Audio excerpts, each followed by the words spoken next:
Senhor presidente, senhores vereadores, senhoras e senhores, o motivo de eu vir hoje à tribuna está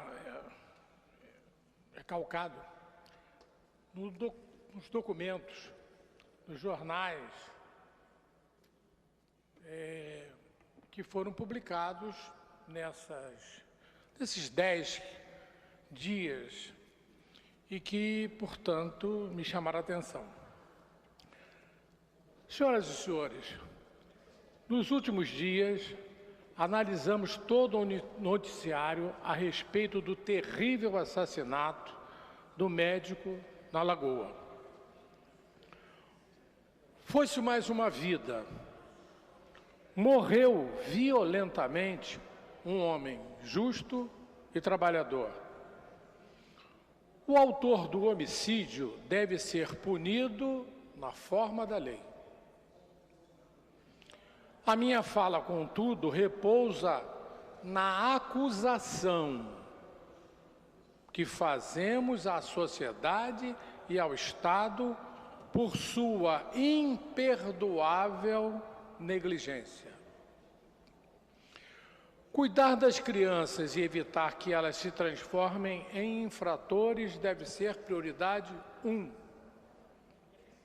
Enquanto a sociedade e os nossos governantes não entenderem que devemos atuar de forma preventiva, cuidando das nossas crianças e depositando nelas as nossas esperanças de um futuro melhor, para evitar a sua transformação em adolescentes infratores e depois em adultos criminosos por absoluta falta de oportunidades na vida, vamos chorar a perda de vidas de forma inexplicável, como aconteceu com a morte do cardiologista na Lagoa semana passada. Antes de pensarmos no encarceramento de jovens, é necessário que se viabilize para as crianças um tratamento humano, proporcionando-lhes os seus direitos fundamentais. É preciso que façamos um trabalho junto às famílias e, se essas estiverem desintegradas, que a criança tenha um apoio da sociedade, a fim de lhe proporcionarmos razão de viver. O que a sociedade espera de uma criança sem família, sem escola, sem amor, sem perspectiva de melhorar a sua condição de vida? O que estamos fazendo para reduzir o sofrimento das crianças e dos jovens abandonados pela família, pela escola, pela igreja e por todos os segmentos da sociedade? Querem reduzir a maioridade penal para 16 anos. E o que faremos com um menino de 12 anos de idade, detido por furto e que continua cometendo crimes e não vai à escola, como publica, por exemplo, o jornal O Dia, em 25 de maio de 2015? O que fazer com isso? 12 anos. Baixar a maioridade para 12 anos? Para 10? Para 8, em vez de cuidar dessas crianças? A trágica morte do médico na Lagoa indignou a todos nós. Não há a menor dúvida de que não se pode aceitar o fato. A supressão de uma vida provoca revolta em todos nós, sobretudo quando ela ocorre de forma brutal, como aconteceu. Mas vejam o que o delegado Rivaldo Barbosa, titular da Divisão de Homicídios da capital, disse e foi publicado no jornal O Dia em 21 de maio de 2015.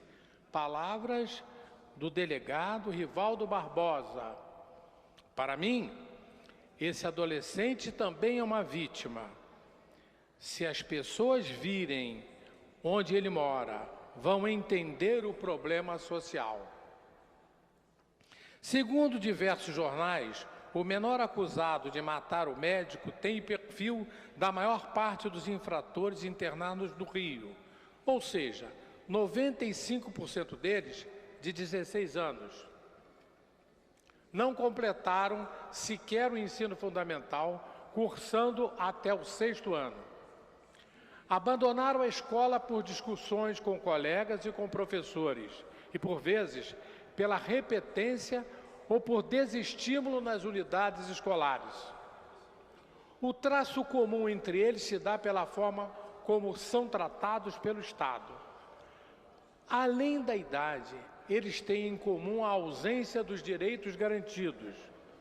Quando estão nas ruas, a ausência do Estado é mais clara, diz o pesquisador Pedro Stronzenberger, secretário executivo do Instituto de Estudos de Religião, ISER. O crime mais cometido pelos jovens infratores é o tráfico. Ao todo, 41% dos internos foram apreendidos acusados de portar drogas ou de integrar, facções criminosas. O segundo delito mais frequente é o roubo, caso de 27% dos adolescentes. Os nossos jovens não têm esperança em dias melhores trilhando pelo caminho do bem.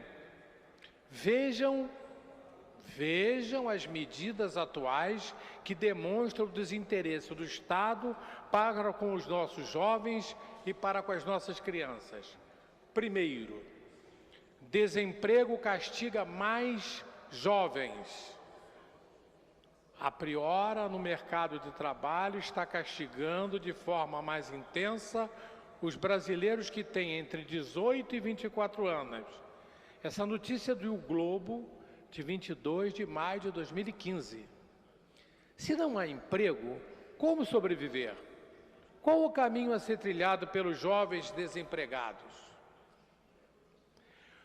Segunda, país perde quase 100 mil empregos formais no mês. Notícia de O Globo, em 23 de maio de 2015. Terceira, educação perde 20 milhões. Levantamento mostra que contingenciamento orçamentário atinge a estrutura das escolas.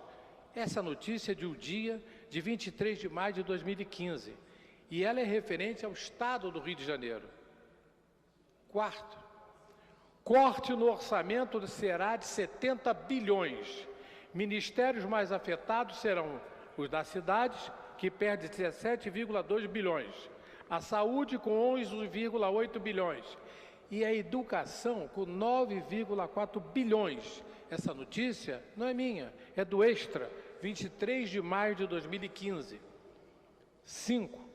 Corte de 70 bilhões atinge PAC, saúde e educação. Jornal o Globo, 23 de maio de 2015. Se o número de empregos cai, se a educação sofre cortes orçamentários drásticos, o que se espera da nossa juventude? Como ficam as crianças e os jovens em relação à educação e os jovens especificamente em relação ao emprego? Este é um retrato de um país injusto, hipócrita, desumano, que quer exigir de crianças e adolescentes um comportamento para o qual não contribui em nada.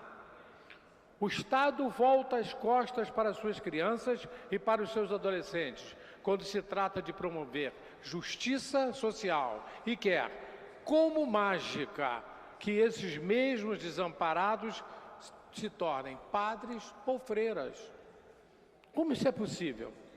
O Jornal Extra, em 23 de maio de 2015, anunciou em manchete: o abandono é comum em CIEP, onde X, o provável homicida do médico, onde X estudou.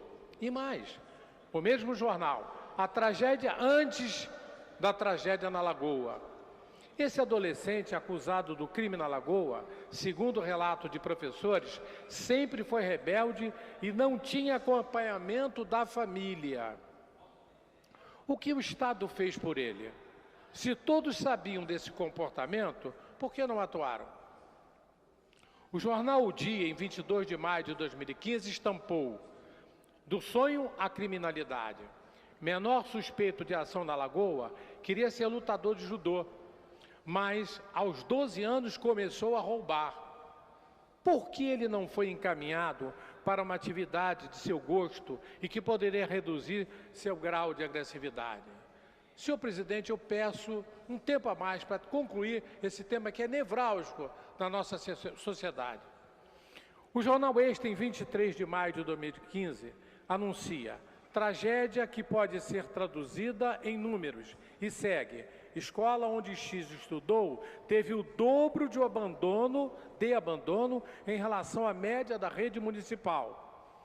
Ainda nessa reportagem, um trecho: professora diz que o menor era inteligente, mas tinha problema de comportamento. Não havia acompanhamento da família.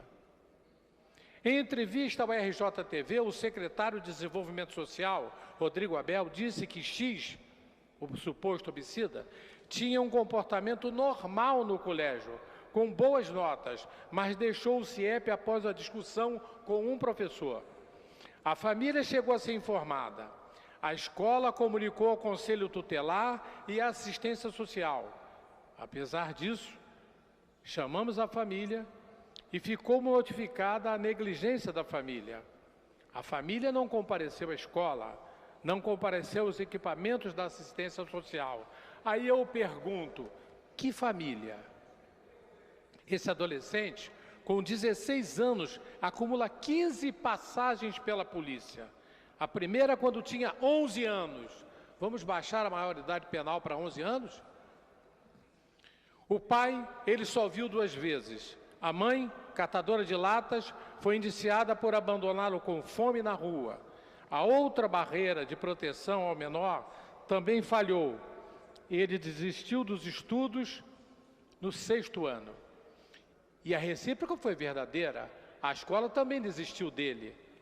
Aí, um inocente, o médico, que nada tinha a ver com isso, pagou por essa sucessão de tragédias. Não há como negar que há uma urgente necessidade de se repensar a forma para prevenir que as crianças se transformem em adolescentes infratores. A morte do inocente é dura, mas deve servir para que a sociedade volte o seu olhar para as crianças de todas as classes sociais. É hora de se parar de se fingir e dizer que a culpa não é nossa. É nossa sim, e muito nossa. Cada criança desamparada hoje é potencialmente um infrator amanhã. E os inocentes vão morrendo. Para encerrar, senhor presidente, a minha maior mensagem: reduzir ministérios e secretarias estaduais e municipais de menor interesse para a sociedade e que só se prestam para os acordos políticos e criar em contrário, um Ministério da Criança e do Adolescente e secretarias nos outros entes federados, com pessoal técnico, multidisciplinar e suprapartidário, com planos decenais sólidos e pertinentes e com uma dotação orçamentária robusta, poderá ser o início da verdadeira revolução pela criança brasileira. Ou começamos agora, ou vamos chorar muito, porque colocar esses adolescentes em presídios não resolverá essa questão. Quem viver, verá. Muito obrigado, senhor presidente.